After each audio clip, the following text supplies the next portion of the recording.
পশ্চিমবঙ্গের রাজনৈতিক মহলের এই মুহূর্তের সবথেকে বড় খবর, 58 জন বিধায়ককে নিয়ে বিধানসভার স্বীকৃতিতে পশ্চিমবঙ্গে বিরোধী দলনেতা ঘোষিত হলেন ঋতব্রত বন্দ্যোপাধ্যায়। কুণাল ঘোষ আর ফেরহাদ ববি হাকিমকে দেখা গেল নবান্নতে মুখ্যমন্ত্রী শুভেন্দু অধিকারীর সাথে দেখা করতে।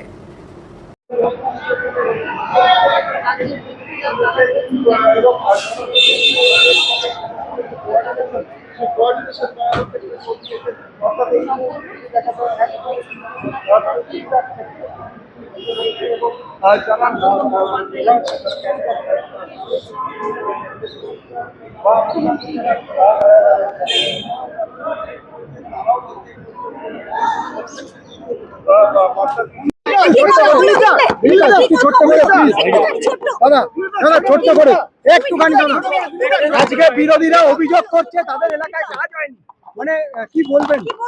যারা ক্ষমতায় ছিল তাদের সরকার ছিল, যদি কাজ না হয় তার জন্য কে দায়ী? তখন বলেনি কেন? একদিন বলতে দেওয়া হতো না, বলার সুযোগ পেয়েছে, বলেছে।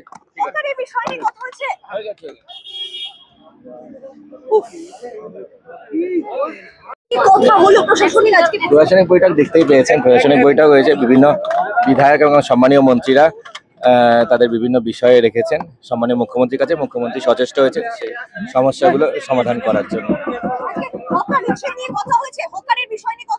বাকিগুলো প্রশাসনিক বৈঠক আছে।